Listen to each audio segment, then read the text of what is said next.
Hey, what is up YouTube? Tellarknight here, and I'm coming at you with another deck profile. This one is of my Counter Fairy deck using the new cards that came out in the Structure deck here recently. This deck is probably one of my favorites and a deck that I've been wanting to build for quite a while, so I'm glad I finally have the cards I need to build it, especially all the counter traps that I need. So, without further ado, let's go ahead and get started. For this deck profile, you are going to run 2 Sacred Arch Air Knight H.A.T. Has a pretty interesting effect. If you activate a counter trap card, or if you negate the activation of a spell or trap card or monster effect except during the damage step, you can banish 2 other fairy monsters from your hand, field, or graveyard. Special summon this card from the graveyard if it was there when you activated and negated. Or hand, even if not. That's an interesting way to word that, I guess. If this card attacks a defense position monster, inflict piercing battle damage. When this card inflicts damage to your opponent, add 1 H.A.T card or 1 counter trap card from your deck to your hand. So that's a pretty good effect for that card, and it's actually pretty easy to bring out in this deck, considering its level is kind of up there. It's about a level 9. Yeah, level 9. So, you're going to run 2 of those. Next, you're going to run 3 Power Angel Valkyria. Power Angel Valkyria has a great effect. If you negate the activation of a spell or trap card or monster effect, add 1 light fairy type monster from your deck to your hand. You can only use this effect of Power Angel Valkyria once per turn, sadly. It would be a very, very great card to be able to activate its effect multiple times per turn, considering how many times you can activate a counter trap per turn in this deck. Next, you're going to run 2 Minerva Scholar of the Sky. Has a great effect. Each time a counter trap card is activated immediately after it resolves, this card gains 500 attack, and if it does, while the Sanctuary in the Sky is on the field, add 1 counter trap with a different name from your graveyard to your hand. So this allows you to circulate your counter traps and recycle them. So that's very, very helpful in this deck. Next is going to be 2 copies of Guiding Ariadne. Guiding Ariadne came out back in Breakers of Shadow. Now, Breakers of Shadow came out my senior year of high school, so it would have been fall of 2015. Guiding Ariadne is what made me want to start playing counter traps, to be honest. It has some great effects. You do not pay life points to activate counter trap cards, and you do not discard to activate counter trap cards.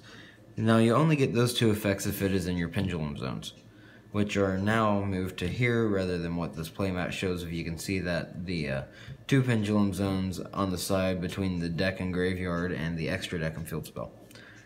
And then it has a regular effect that if this card is destroyed by battle or card effect, you can reveal 3 counter trap cards from your deck to your... you can reveal 3 counter trap cards from your deck. Your opponent gets to choose 1 for you to add to your hand. Now there's a loophole. They don't all have to have different names. So you can go with 3 Rebirth of Parshath, or 3 Divine Punishment, 3 Ultimate Providence, 3 Strike, or heck, you could go 1 Strike, 1 Warning, and 1 Judgment, and they have to choose. So, that's a really good card to have in this deck. I did a bunch of playtesting with cards to help me get this out of my Pendulum zone. I originally ran 3 of this in the deck, and then I dropped it down to 2, and I took out the copy of Wavering Eyes I was playing, because it just kind of got too bricky, but at the same time it could be a great deck then. So it really just depends on how you want to run the deck. That's it for all of the triples and doubles of the main deck, monster-wise. Well, counter trap monster-wise. Last counter trap, well actually no, I have 1 more counter trap card. Well, counter trap monster. So, next is Meltiel, Sage of the Sky. Each time a counter trap card is activated, immediately after it resolves, I gain 1,000 life points. That's really helpful in this deck, because if you don't have Ariadne, it allows you to keep going at least a little longer. And then if you do gain the 1,000 life points, and the Sanctuary in the Sky is on the field, destroy one card your opponent controls. So that's actually really great, because depending on how many times you activate Counter Trap, and you have Sanctum of Parshath on the field, which acts as Sanctuary in the Sky, you can just slowly wipe your opponent's board, which is really great for the current meta. Next is going to be one Layard, I assume that's how you say it, Layard the Liberator. Each time a counter trap card is activated, immediately after it resolves, add 2 of your banished fairy monsters from your deck to your hand. That's actually a very, very helpful card in this deck, and especially considering the next card I'm going to show you is also used in the deck. Well, of course it's used in the deck if I'm going to show it to you. But it makes it a little bit easier to get a hold of your banished fairy type monsters and whatnot. Next is going to be Eva.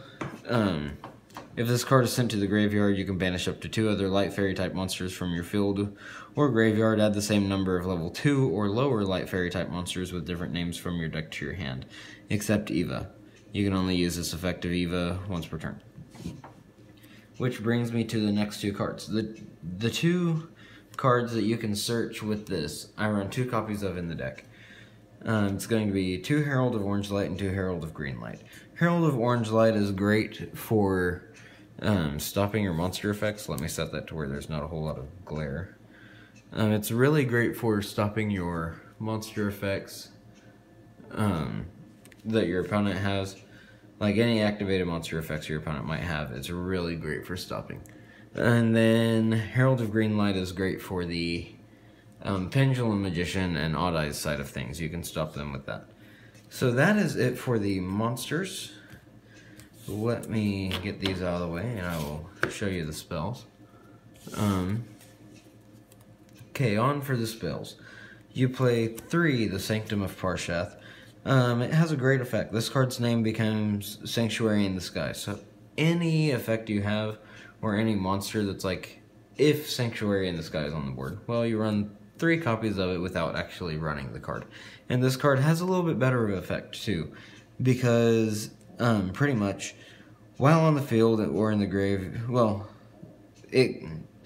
let me start over on the effect. This card's name becomes the Sanctuary in the Sky while on the field or in the graveyard.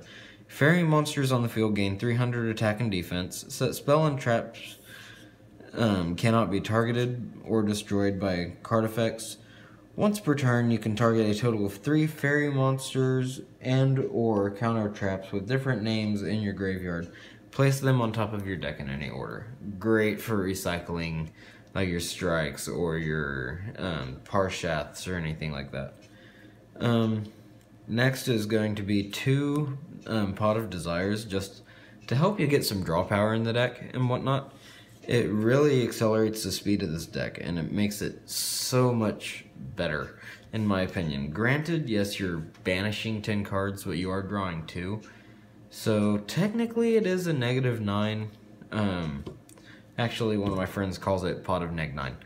But in this deck, it actually works really well. And it also works in ABCs, which I'm going to show you guys at some point. And Zoodiacs every now and then. So, with that in mind. Next card is going to be Ties of the Brethren. This is very helpful, though you do pay 2,000 life points. Then you target a level 4 or lower monster you control. For the rest of this turn, after the effect resolves, you cannot special summon monsters. Also, special summon 2 monsters from your deck with the same type, attribute, and level as that monster, but they have to have different names from each other and that monster you targeted.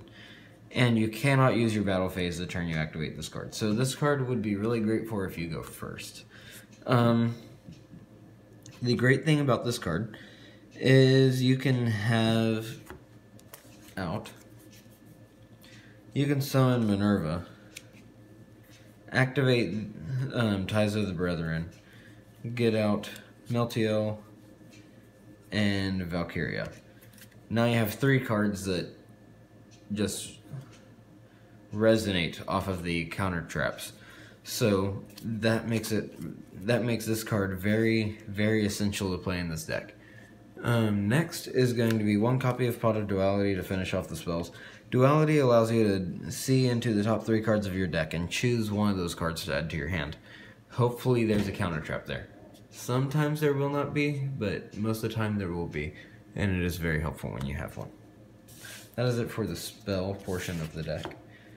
So, next is going to be the trap lineup. There are a ton of traps in this deck.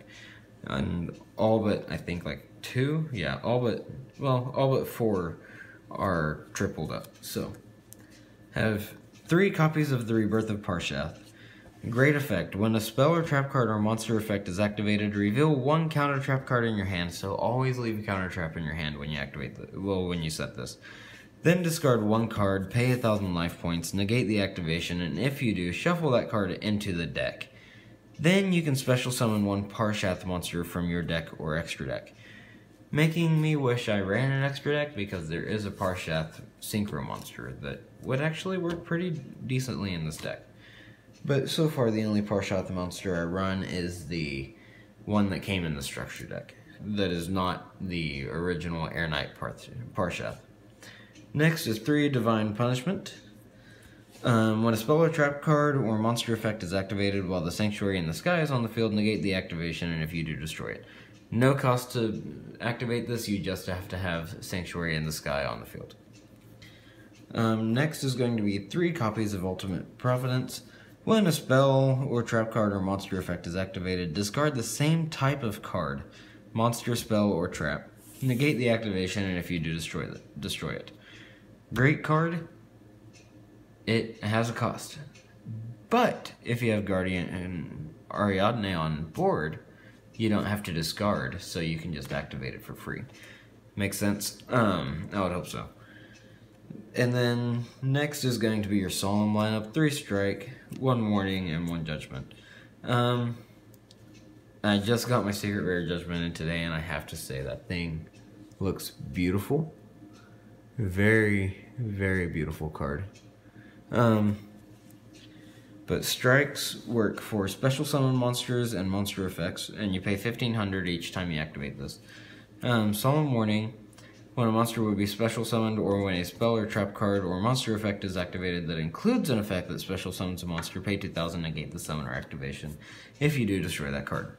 Solemn Judgment. When a monster would be summoned, a spell or trap card is activated. Or a spell or trap card is activated, pay half of your life points.